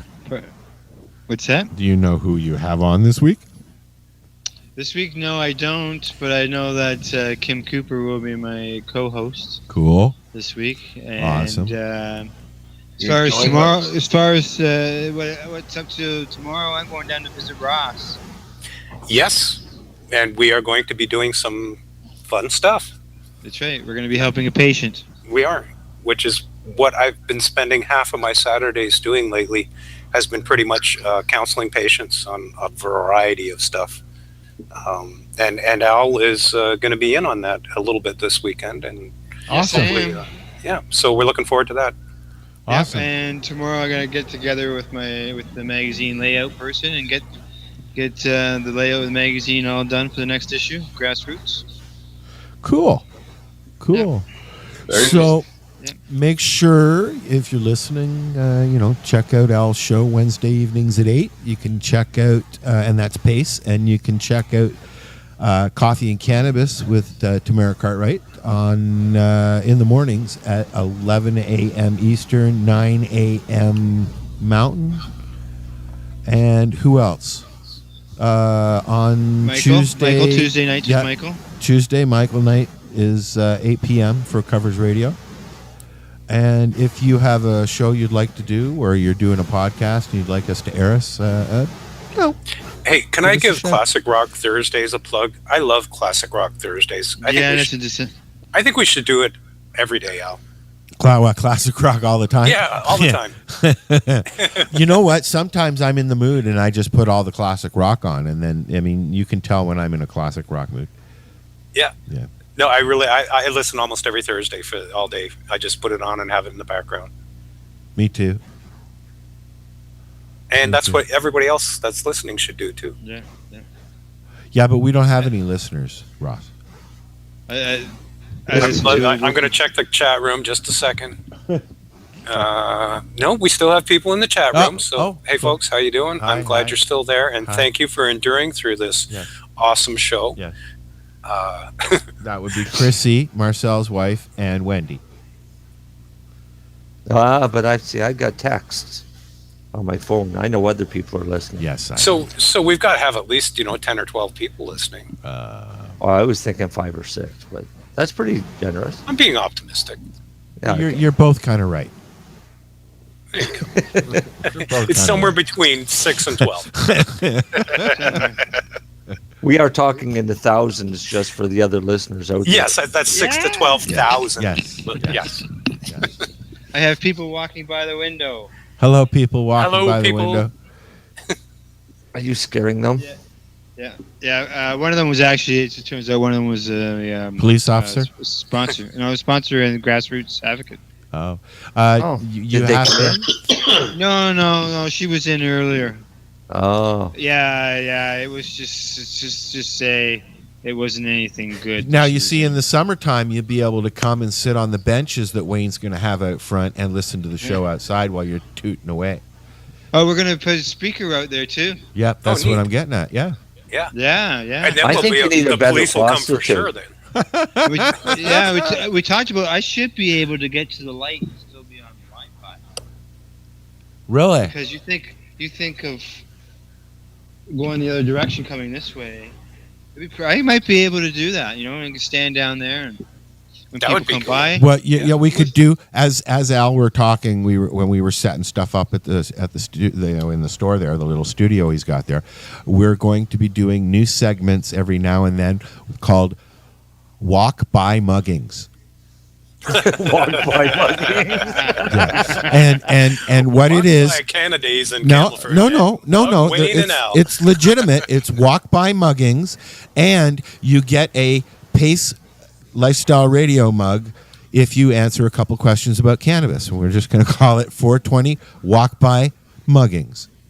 Or free papers or free grinders. Yeah, or something, right? Some. Yeah. So basically, you're gonna start running polls on the street. Yep. I could do that. That's right. Yep. That would be cool, actually. Yep. Yeah. The only problem is Al will have to bring a seat with him because only one person walks by every 3 hours. Not in the summer. In the summer, it's light out at 9 o'clock, and Yeah. There's a little more activity. We're talking where Al is. So there's a bar across the street. This town shuts down by 9 o'clock. It's totally dead. We got two bars and the Legion across the street from us here. So we're in the entertainment district. Oh, yeah. Al's in the theater district. because all the drunk guys who come out of the Legion are so entertaining, right? Yeah, and we're in the middle of 2 grocery stores. Oh, so if you get hungry. Get hungry, that's right, man. That's right. But yeah, we got a pub across the street. Actually, Campbellford's a pretty bustling town for the size it is, isn't it, Al? Yeah, it has its moments. Yeah, in summer especially. People summer, summer. Do you have any festivals or anything in the summer? In the summertime, festivals? Yeah. We have the incredible Edibles Festival. They had over 5,000 people show up in our downtown. So you need to enter some edibles in that. Well, don't tell anybody, but there were some questions asked if was I involved in any of the stuff over there? Well, I can see why. And were you? No. Oh, but will you be in the future? Oh, that would be nice. Like I don't know if you saw my pictures of my chicken I injected with. I saw that. I was going to ask you about that. Yeah. Yeah, that was good, man. I did half the chicken with. I injected the whole chicken. I had the whole chicken breast in a bunch of different spots, and then I coated the outside, and then I cut the chicken in half, and I did half of it in just regular shake and bake, and the other half I put in some kiff in the shake and bake. Ooh. Did you inject the chicken before you pulled the feathers off or after? No, he was still running around. That slowed him down long enough to be able to get all those feathers off. It was a bit of a tough fight to get him rolled over, you know. Now the SPCA is going to come after us. Thanks, Ross. Yeah, because you can inject the marijuanas. Yeah, inject that marijuanas. I remember I was. Yeah, but no, it was good. It's I found the one with the kiff on it had a little bit more of a zing, disgusting flavor. Yeah, the bit of a chlorophyll or a taste of the disgusting flavor. Yeah, I could only taste it at a very odd time.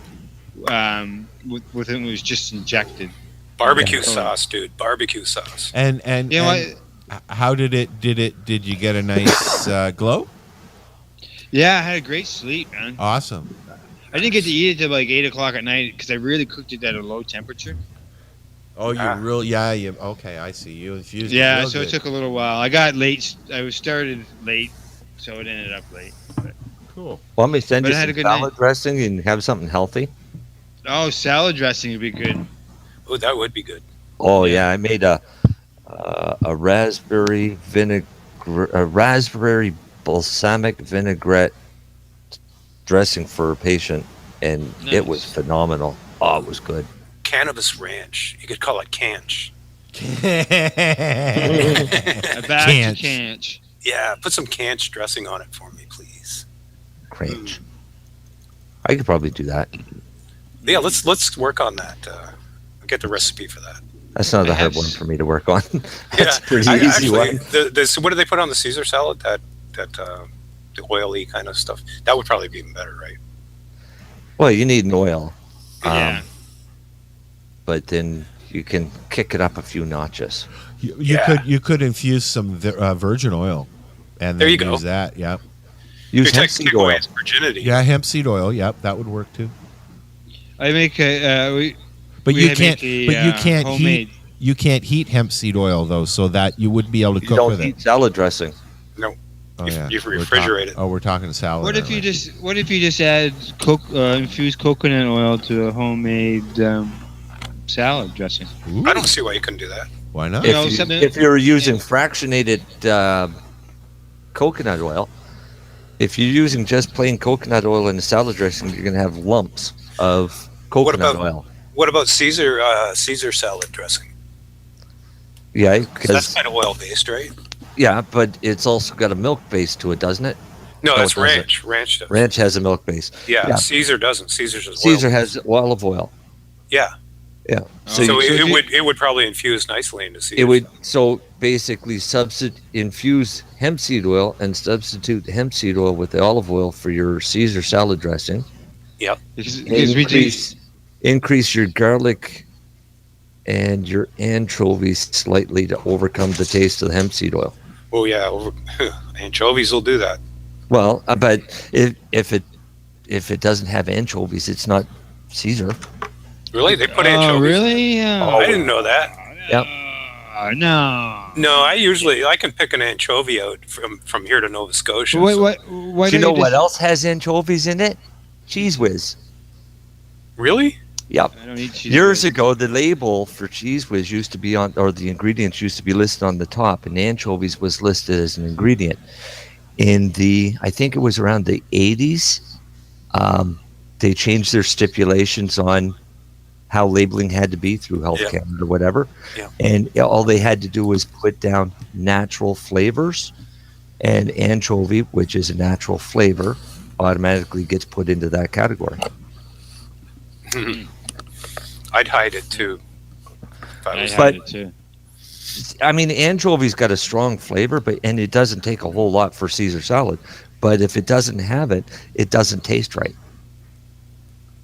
I don't have any anchovies in my Caesar salad, and it I tastes don't fine. have any anchovies near me. Yeah, ever. me neither. No, Keep thank you. them fuckers away from me. If a restaurant brought me a Caesar salad that had anchovies on it, it would be. You wouldn't know. The closest I you would will get, know. the closest you will see me to an anchovy is on a TV. This summer, son. Okay. How could you not? Could I'll you not feed just you make it? salad. That's what I'm going to do. Is I'll put a salad booth at the Harvest Fest and put about half a dozen different infused salad dressings. Is that going to be next to the ice cream booth? Because I want this to I'd be like, yeah, ice cream. That's the only fucking reason I'm coming is for the ice cream. The infused ice cream.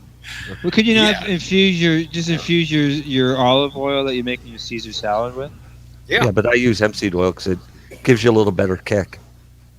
Okay. So, I don't know, folks, I think you get that oil in there, you're good. guess what? Is it time? It's time. It's time to say bye-bye. Time to water the plants, folks. Time to go water the plants. And we will catch you here next week at 7 and before you water your plants again. That's right, because I'm on that overnight cycle. There you go. Thank you, Kathleen Wynne. Thank you. Yep. There you go. How's that guy doing anyway? Who, Orville? Kathleen. Orville Redenbacher? Yeah. On that note, we will see you next week. Bye-bye. Oh. Bye. Night, Orville. See ya. You forgot the peace, love, and hippie shit.